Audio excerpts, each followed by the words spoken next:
a crew of investigators suddenly appeared at the door of my house for an investigation into national security. When I heard of national security, I have a hunch that I may be sent into jail or into detention secretly. So the only way for me to avoid that, to help myself, was to let the public know what happened. Now that we've talked about the impact of Washington's policies on Taipei as well as shifting opinions on the ground here in Taiwan, I want to connect all of this with your own political development and your personal development, because I think your background, considering your political views, or your political views considering your background, is quite unique over here.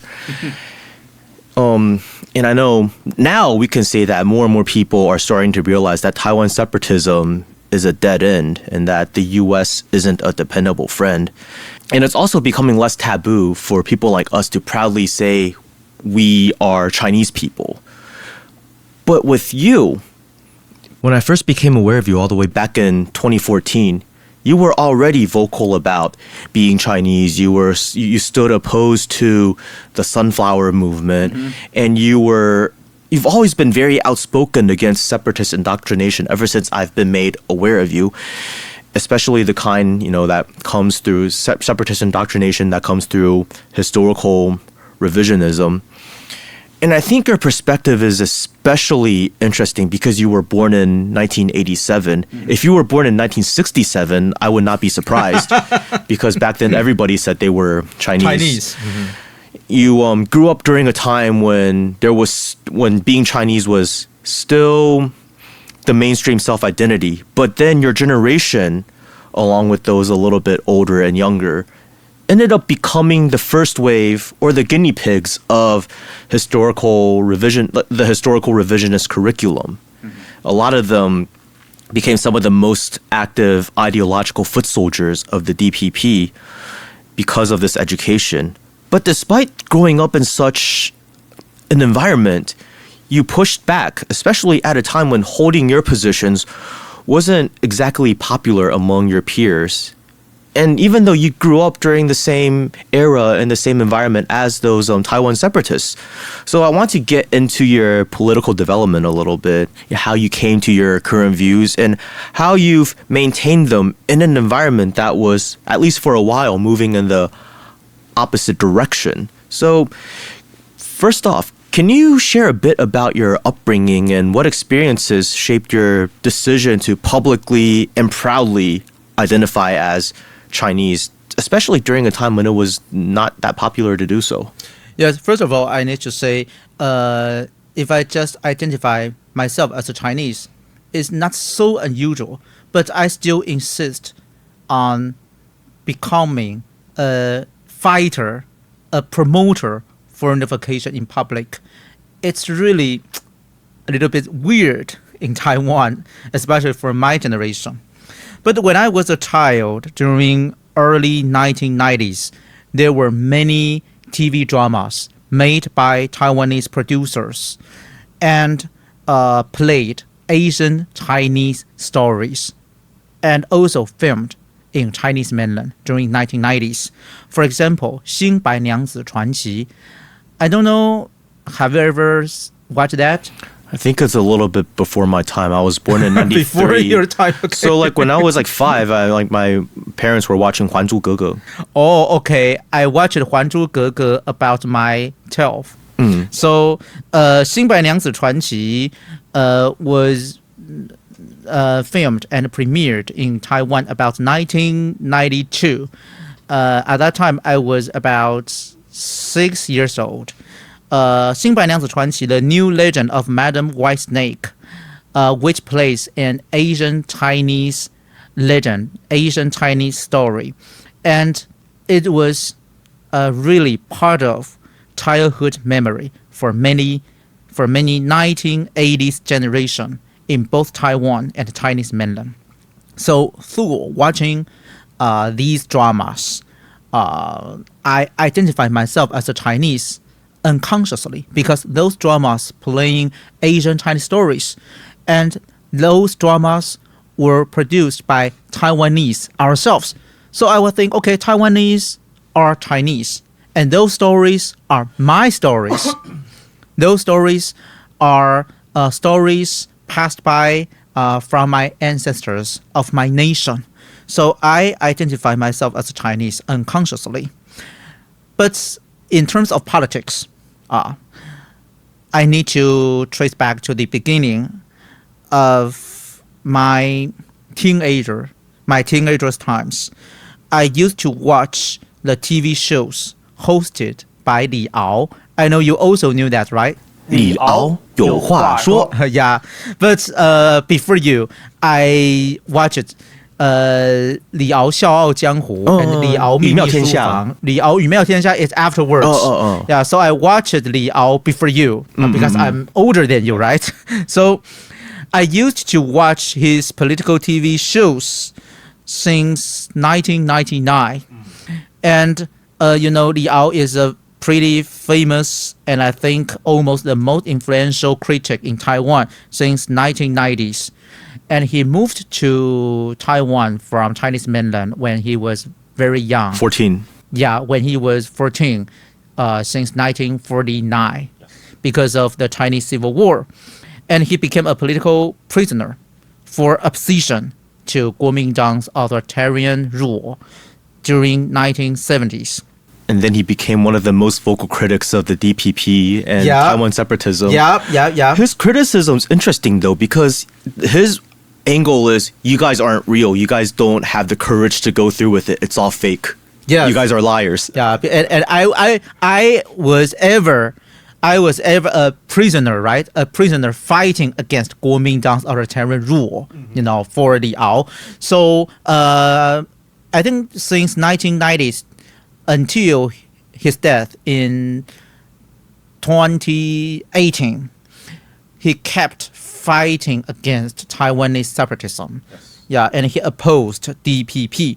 So by listening to his discourse, I have understood both sides of Taiwan Strait belong to China, and the very fact that almost all politicians in Taiwan are liars. For they always claim that Taiwan is an independent country, but which is falsely, and which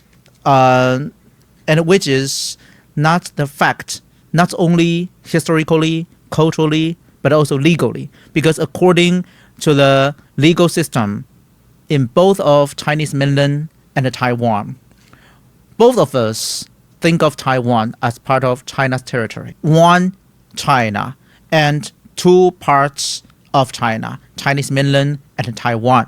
So at that time, I found that all politicians are liars. And finally, I have studied more and more about Taiwan history when I grew up.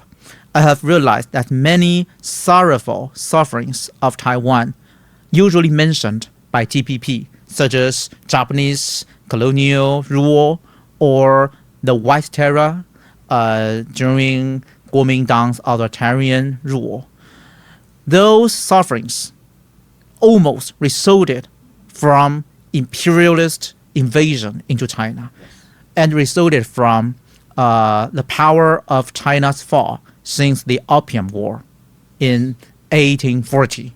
So I really understand Taiwan's history and concern about Taiwan's future.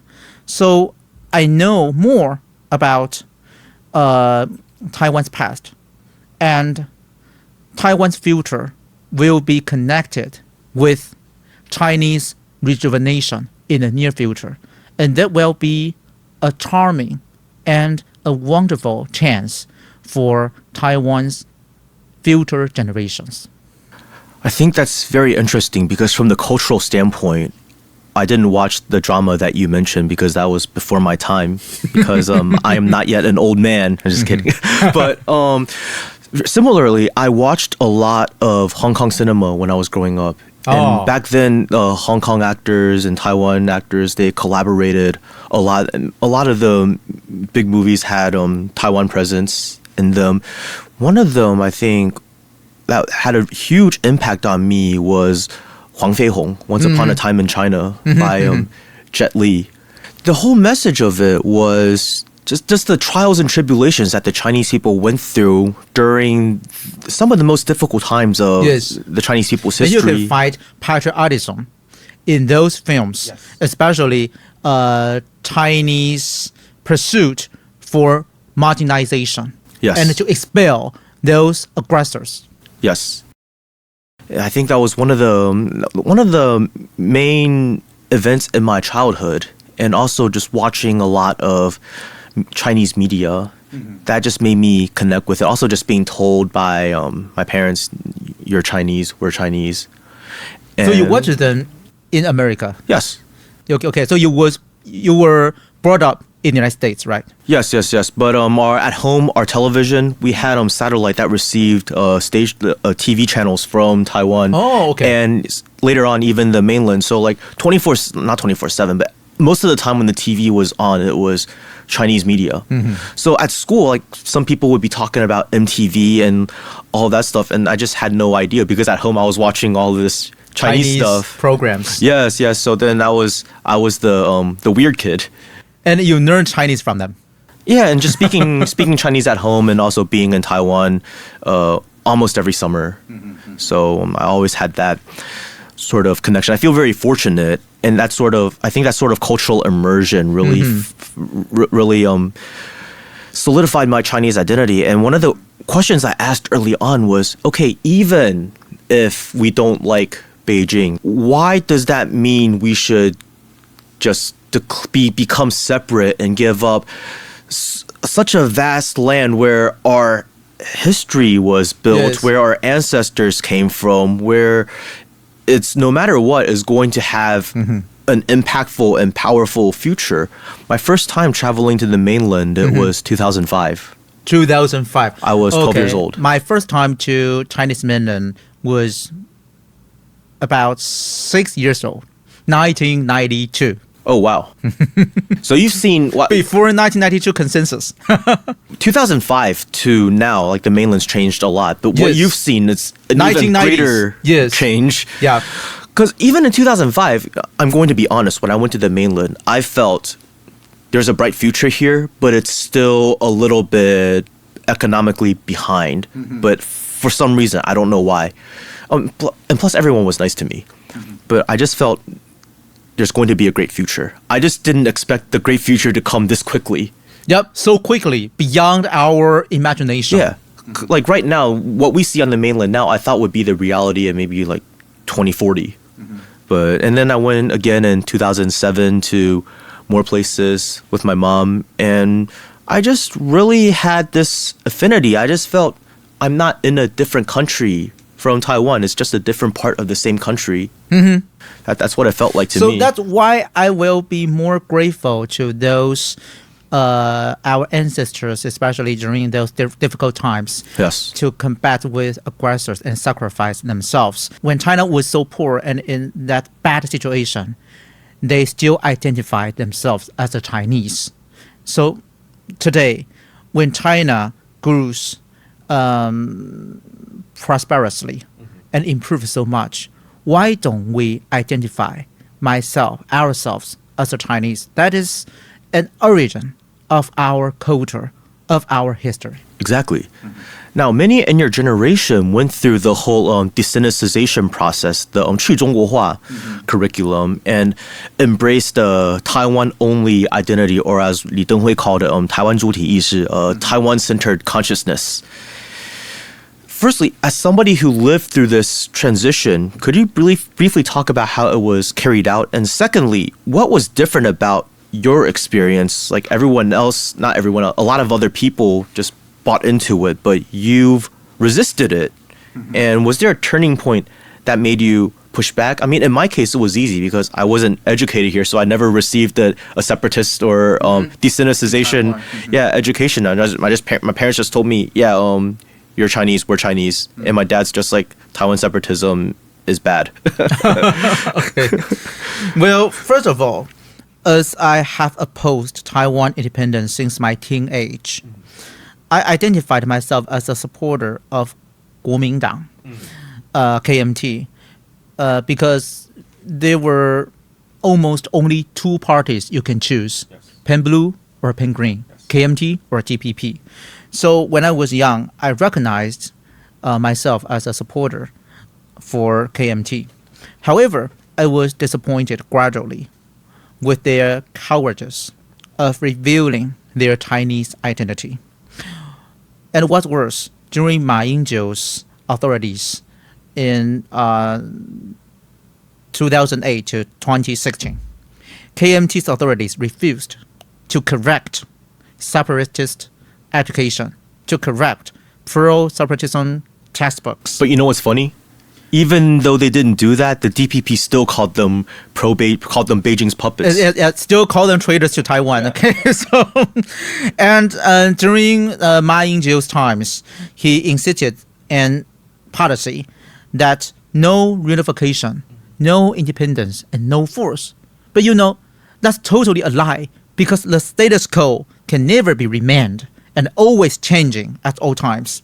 So therefore, I joined another minor party in Taiwan whose name is Xingdang, the new party. Yeah. It was the breakoff of the KMT in the 1990s. Yeah. Back during, they're like the faction, one of the factions that did not like Li Donghui. Yeah, so split from Kuomintang in 1990s, and who insists on Chinese national identity and support for Chinese reunification. And I served as a spokesperson for the new party since 2012 until 2020. And during the period of the time, I learned a lot how to debate against Taiwan separatism and experienced in many political struggles for that. So in process of the political struggle, I have gradually thought of myself as a reunification fighter rather than supporter. And now I work as a cyber influencer. According to my interaction with Taiwan's people, their resistance to reunification resulted from not only a misconception of history, but also misunderstanding of Chinese mainland. So I still need to work harder to let them know the fact.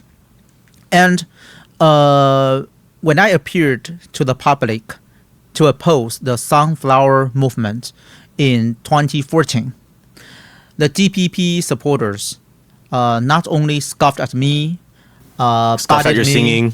Yeah, patted me, make joke of me, and also they reported falsely to the Facebook that the account was not used by the real Wang炳忠. They reported falsely that the account was not used by myself. So my account had been deactivated for several times. So it's really annoying for me at that time. But still, I thought of it as a good opportunity for me to, many TV political shows at that time invited me to play the role of the opposition against Sunflower Movement because Kuomintang dared not to do that. So I played that role. So I thought of it as my good opportunity to let me promote my ideals to the public. Okay. But the second experience was more difficult for me to overcome. That occurred in December 2017 when I was investigated for sedition. On a winter morning, I think about only 6 o'clock in 2017, a crew of investigators suddenly appeared at the door of my house. Yeah, about 5 men. And then they asked me to open the door for an investigation into national security. When I heard of national security, I have a hunch that I may be sent into jail or into detention secretly. So the only way for me to avoid that, to help myself, was to let the public know what happened. So I decided at once, I have no choice but to make decision at once to start live streaming on my Facebook. So I camera them, and because there are two doors before they enter my house, the inner door opened and the external door with some guardrails. So I could camera them and see them within those rails. So I started to camera them and live streaming on my Facebook. They didn't know at that time. They didn't know that is live streaming. They just knew I camera, but they didn't know that was live streaming. So when after they forced to open the door and just took away my cell phone, what's happening is to be known by the media. So about half an hour later, there were many reporters crowded just downstairs at my house. And when I was forced to be brought by those investigators, they forced me to go with them to investigation stations. And I just knew not only me, but also my parents, my colleagues investigated and raided simultaneously. All of them at once, same day? The same day. Wow. Yeah, at the same time. What was I know they were saying it's sedition, but what happened during those weeks that led them to make their move, like at that point? I think there are some reasons for them. First, they expanded and changed the definition of mainland Chinese spies. In the past time, we would think we would have legal troubles only if we touched those classified intelligence. Yes. But afterwards, they used our case to let Taiwan society know you will risk being investigated or even prosecuted, not only touching classified intelligence, but also if you promote reunification, if you do many exchange activities with Beijing, you will also risk becoming investigated or even prosecuted, trapped into a lawsuit. So the lawsuit, in my case, lasted more than 4 years. And during those 4 years, because your current wife, who was your girlfriend at the time, was living on the mainland, so for 4 years you couldn't see her. I couldn't meet my fiancée at that time. Oh, fiancée. Yeah, because my girlfriend at that time, and now my wife, she's a Chinese mainland, and she could not get entrance permission to Taiwan. And I could not leave Taiwan because I suffered a restriction on leaving Taiwan. So I could not go anywhere, but only in the island of Taiwan. So I could not meet my fiancée. And fortunately, we got married in 2022 when I at last won the lawsuit and overcome it and got the final acquittal of that. It's a very it's sad you had to go through all that, but I'm very happy that you emerged from that victorious and that your now wife stayed with you all of this time. Yeah. So even I won the lawsuit and I was declared innocent in every instance of trial, I still suffered from restriction on leaving Taiwan. But fortunately, I have never been sent to jail I think just because of live streaming, because I started to live stream at once to let the public know what's happening. So many, at that time, many celebrities criticized this case very much. They thought that's just like a beginning of Terror of White. Before, we called Terror of White Terror to criticize 国民党's authoritarian rule, and now it's changed because Green Terror. Terror of Green, DPP becomes another authoritarian government in Taiwan. And this is interesting because 2017, that was before the DPP passed the Anti-Infiltration Act. Yeah, in 2017, that's the second year of DPP's ruling period after Tsai Ing-wen became a president, only 1 year. And I think the second reason why they did that is to undermine our promotion of revocation. Because I think during that time, before we were investigated, we made great efforts to promote revocation. And we attracted many young people to rethink about reunification versus independence, especially those young people on campus.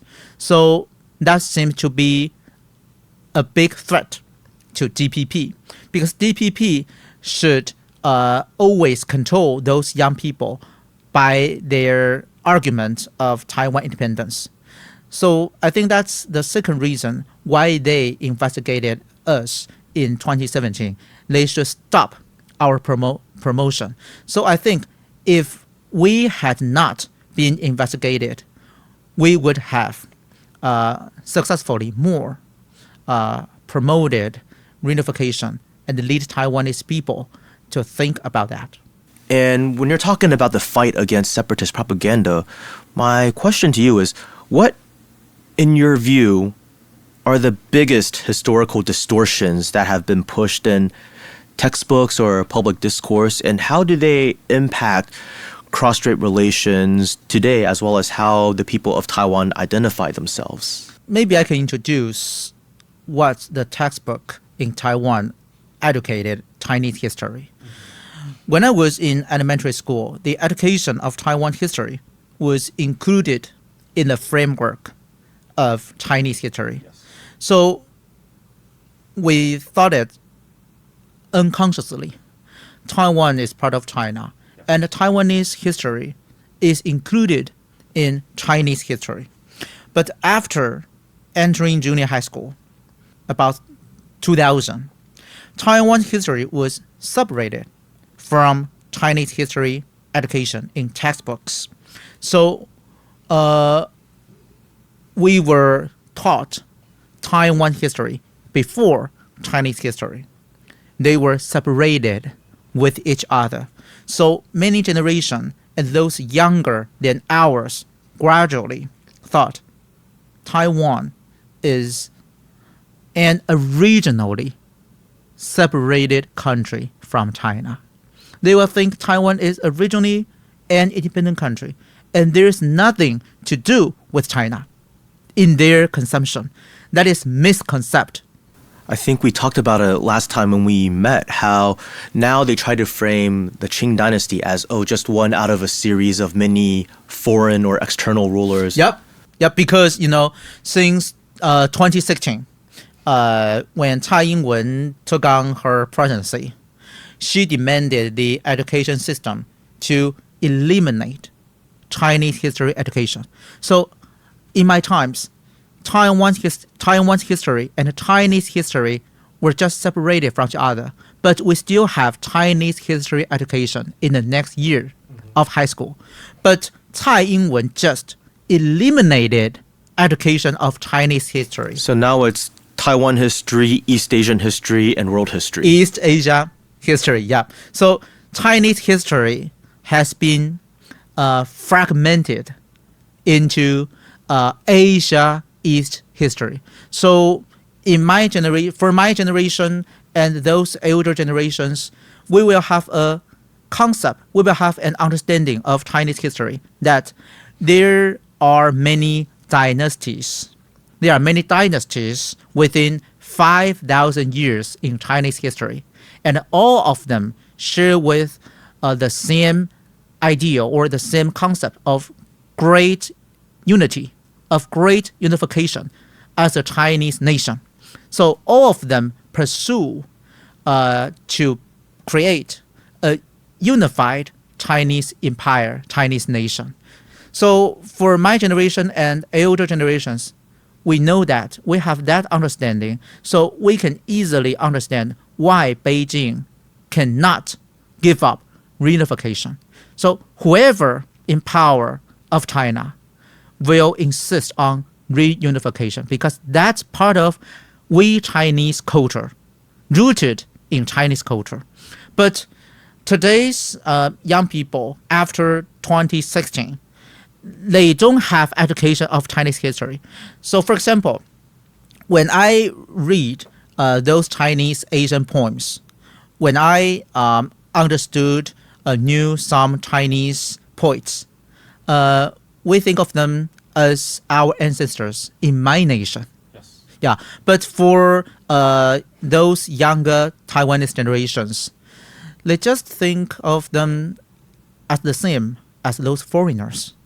So like Li Bai is the same as Shakespeare to them. Yep. Just like those Westerners, European poets, they don't have special feelings toward them. But for me, that's my origin of my culture, and I inherited the legacy from them. So that's total different feeling.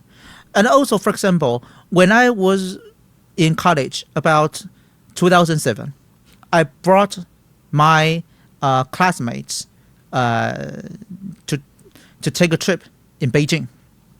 And when we were in Beijing's Hutong, Alice, they saw many old men playing Chinese traditional instruments, and they shouted, "Oh, so Chinese, so Chinese!" The feeling is just like a foreigner watching exotic things.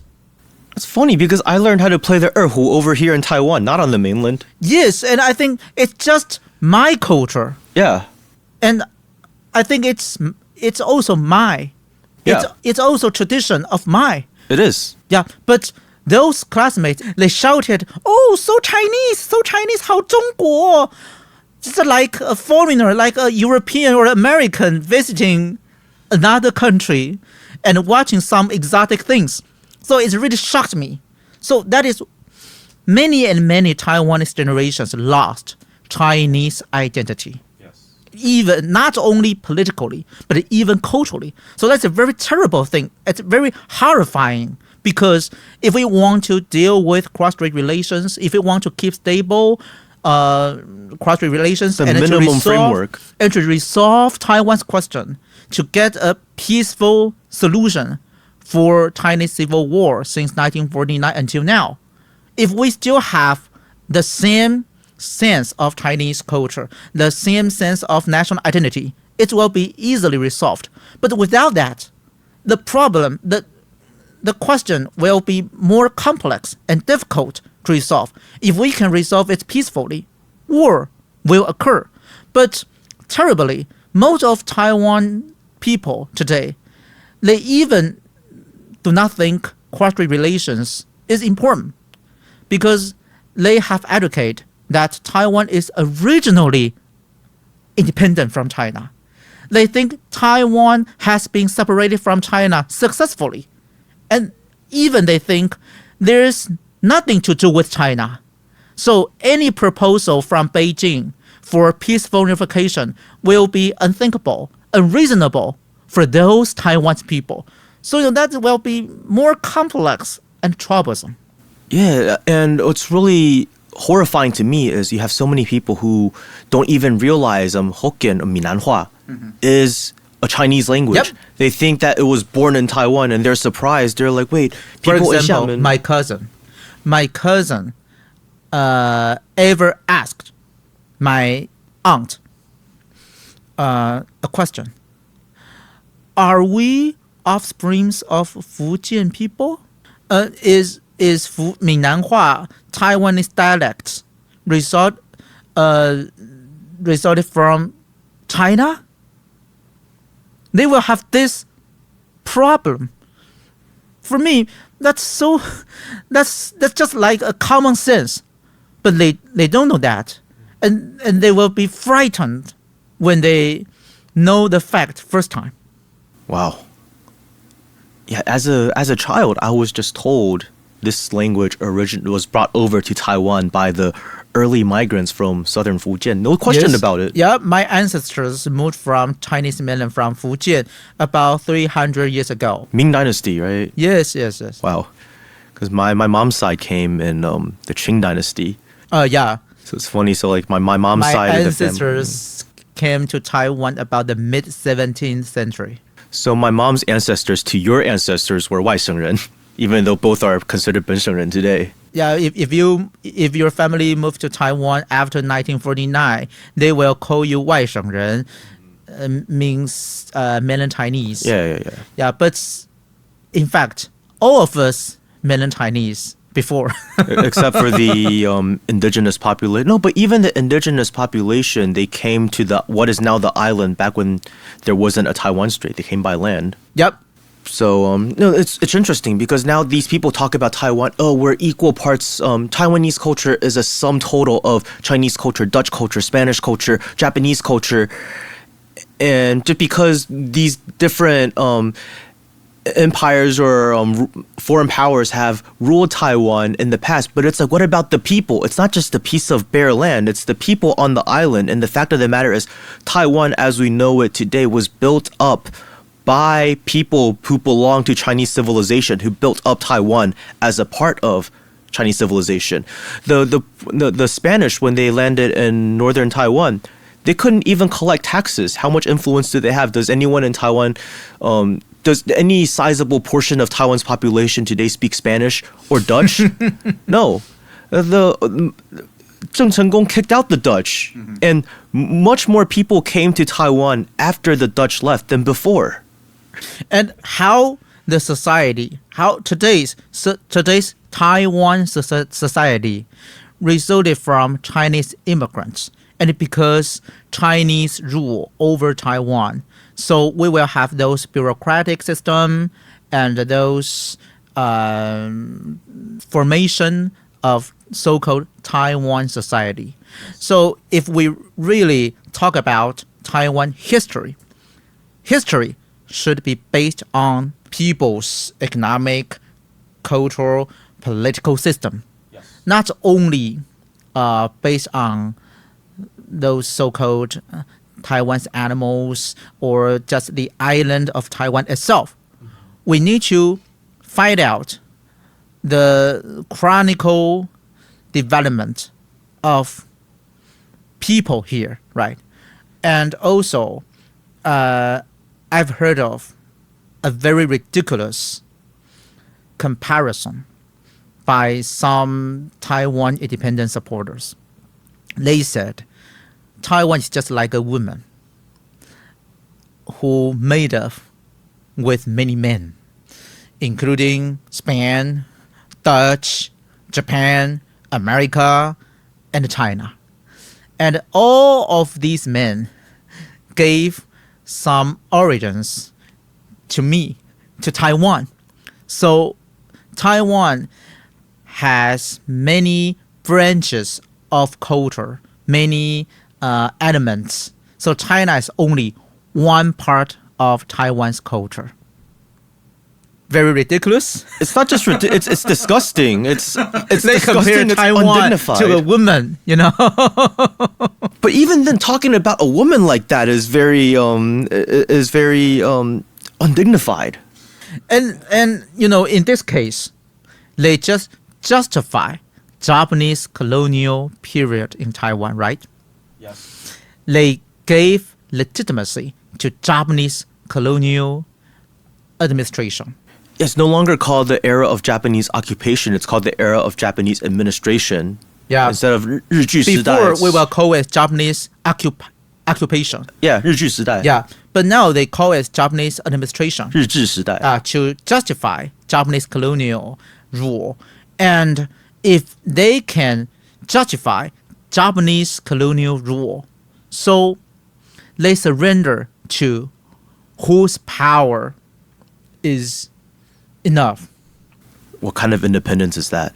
So if Beijing have enough ability to take over Taiwan militarily by force, according to this logic, they can also accept, right? Because they compare Taiwan to a woman, and so many men making love with me. Okay, you are great enough. Your power is enough, so you can take over me, just like that, right?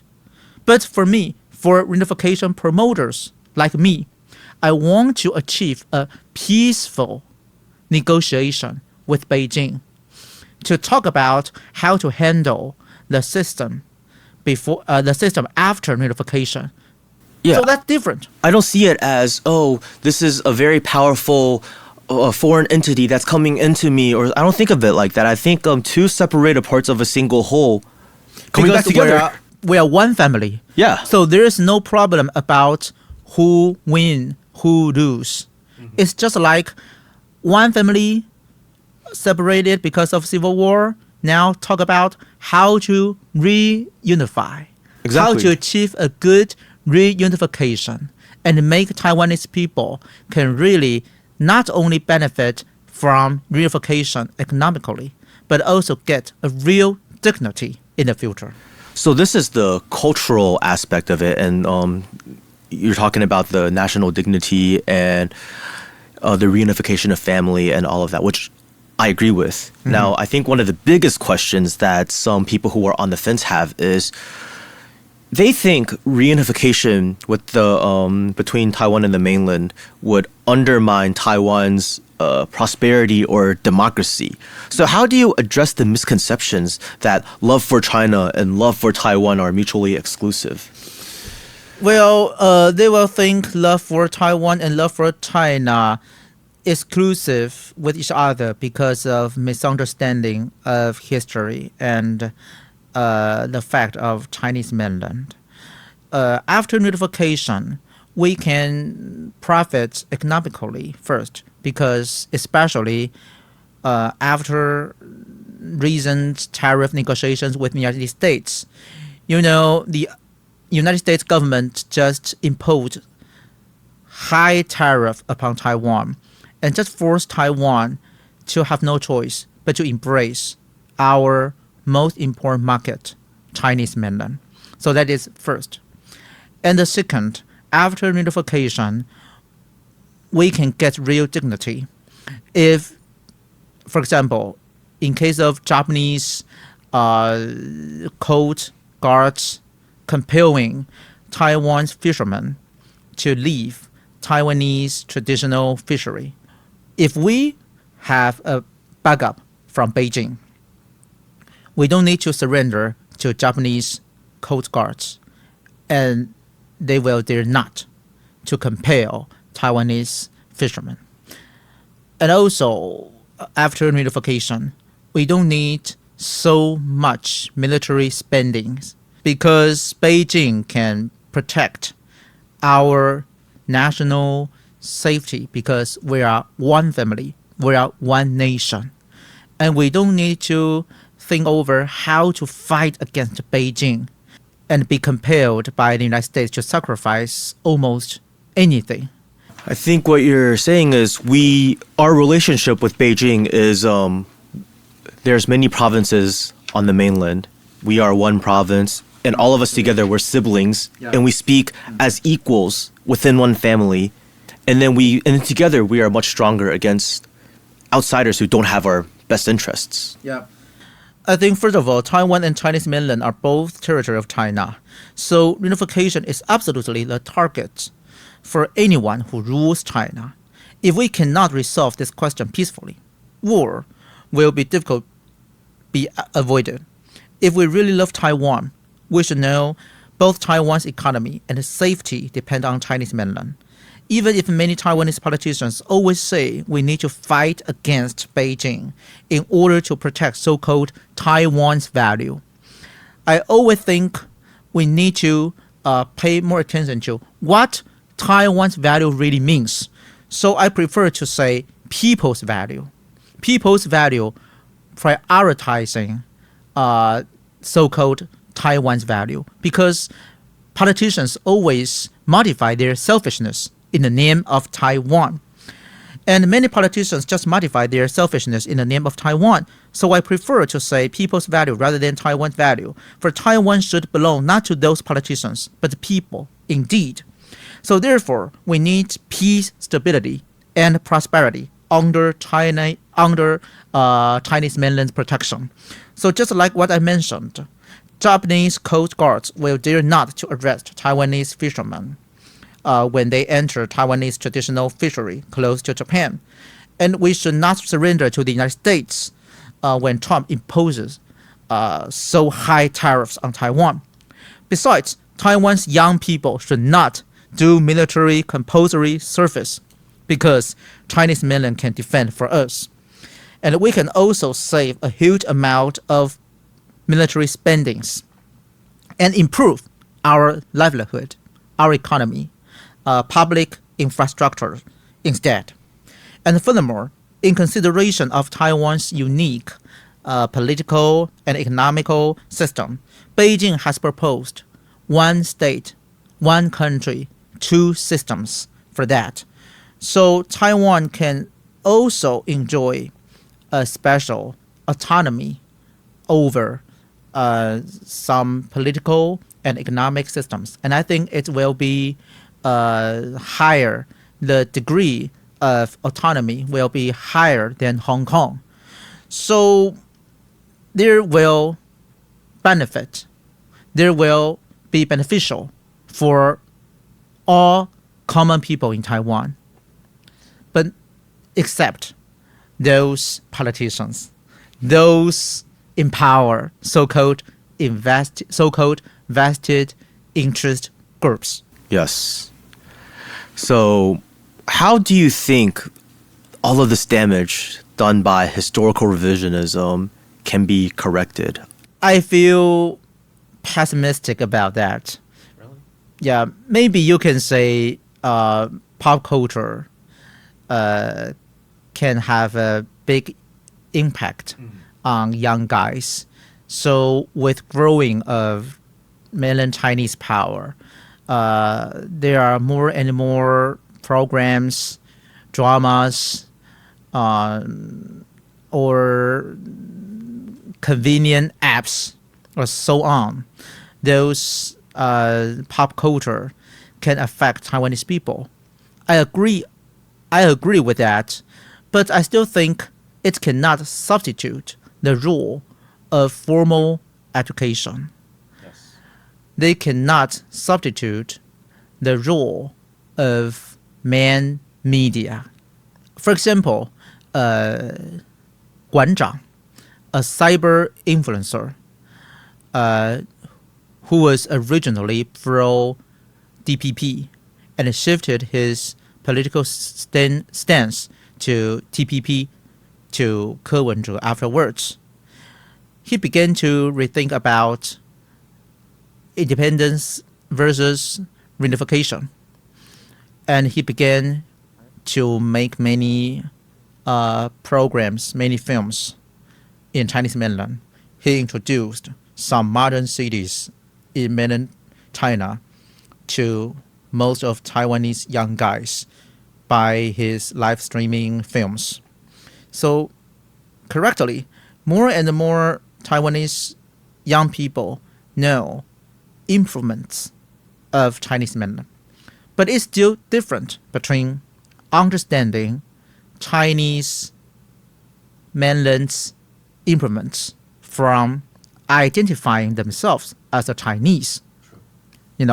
So I still think pop culture can provide more intelligence, more information about Chinese mainland's improvements, especially in terms of economic opportunities, technique, but it still cannot substitute the impact of the mainstream media and textbooks.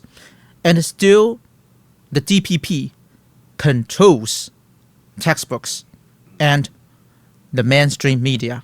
So, for example, 中天, Zhong Tian News Agency, CTI News Agency in Taiwan. It introduces Chinese mainland in a positive way, and it criticizes DPP. So, CTI News Agency lost their broadcasting license. Yeah, was forced to go off air on Taiwan's cable TV system in 2020. And I think an important part of it is not just understanding the mainland, but re-understanding Taiwan's own history and understanding it as a part of broader Chinese civilization, Chinese history. I think that's because everybody living in Taiwan loves Taiwan. Who doesn't love Taiwan, right? It's the home. It's where you're emotionally connected to. If you can connect this place you call home to a broader Chinese civilization, that is, I think, most people's gateway into appreciating Chinese culture and identifying themselves as part of Chinese civilization and not just somebody who's tangentially related. Yes, it's also a confusion for me when I was about 17 years old during 2003 to 2005. Because at that time, Chen Shui-bian served as a Taiwanese president, and he started to pursue for his second presidency by inciting Taiwan independence fiercely. So at that time, Taiwan's identity seemed to be totally exclusive from China's identity. So anyone in Taiwan, you should choose only one. You identified yourself as a Taiwanese, so you cannot identify as a Chinese. It's a kind of dilemma at that time. So for me, my ancestors came to Taiwan 300 years ago. We've been inhabitants in Taiwan for 300 years. So it's really troublesome for me how to handle that dilemma. It seems to be weird if I say I'm Taiwanese and I'm absolutely also Chinese. It seems to be weird at that time. So for that, for me to overcome that dilemma, that confusion, I learned a lot. I really studied hard about Taiwan history. And finally, I understood that those sorrowful sufferings of Taiwan, Japanese, colonial rule, and Kuomintang's authoritarian rules in Taiwan resulted from China's power's fall since 1840s, since the Opium War. So it's really a difficult time for me to overcome that confusion. I think also some people in Taiwan would have that kind of confusion because DPP politicians always force you to choose Taiwanese or Chinese. And if you identify yourself as a Chinese, it seems like you're a traitor to Taiwan. So that's really a misunderstanding of history. But they create that misconception through education, through the promotion by the media. And unfortunately, I think a lot of even Westerners who say they are pro-China fall into this framework. If you uphold the one China policy, if you really believe in reunification, then you need to address the people of Taiwan as fellow Chinese compatriots. Mm-hmm. And this sort of divisive tactics, unfortunately, has spilled over, especially in the international arena, where people have even less of a context to work with regarding Taiwan. Like, where do you even begin to understand Taiwan? It's very difficult if you aren't from the island or are not Chinese.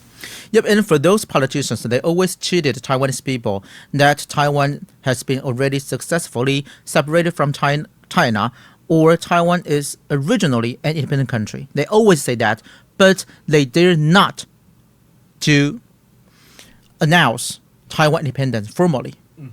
They dare not to declare Taiwan independence legally. So if you dare not to do that, we need to face the fact. We need to face the Taiwan question and how to resolve it. How to resolve this political confrontation between two sides of cross-strait and to avoid wars, right? I think that is the obligation for every politician in Taiwan. But unfortunately, in order to seize power, they always disguise, they always promote themselves in the name of Taiwan separatism and modify Taiwan separatism in we maintain the status quo. But what the status quo is, the status quo is two sides of the Taiwan Strait still belong to one China's territory.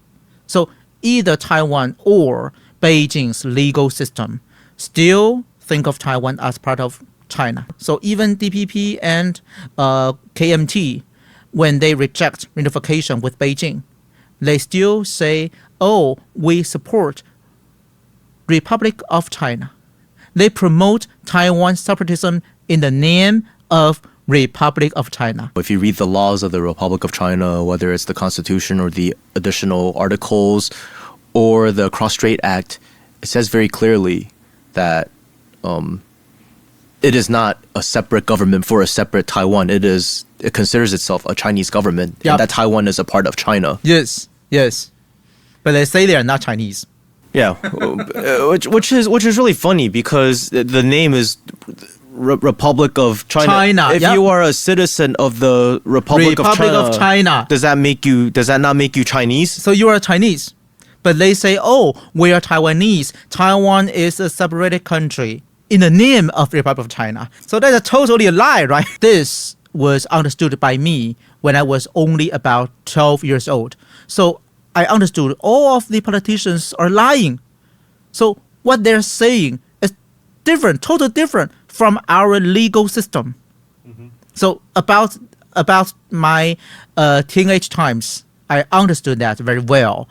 And I really want to let more Taiwan's people know that. So we still need to face the fact and how to resolve the political confrontation between two sides to avoid wars. That's my duty. And I think it's also a duty for those main political parties in Taiwan. Unfortunately, they did not to carry on, to take on that duty. I always heard of many people thinking of that. They think Taiwan has been separated from China successfully. But according to not only Chinese mainland, but also Taiwan's legal system, Taiwan is part of Chinese territory. So the fact is we've not separated legally, although reunification has not been achieved yet. I think some international friends will think that Beijing is eager to reunify Taiwan in a short time, or with a deadline for that. So they always think Beijing is the one who is harming, who is changing the status quo. But however, the real threat to peace is DPP's attempt to cross the red line, to change the status quo, and to challenge the legal system of one China for several times. In addition, the United States used to adopt what I just mentioned for several times, maximum pressure strategy against Beijing. So they preferred Taiwanese separatism and used it as a tool. So the United States had often encouraged DPP to challenge the red line for their anti-China strategy. So the real threats to peace are DPP's separatism and the United States' ambition, not Beijing.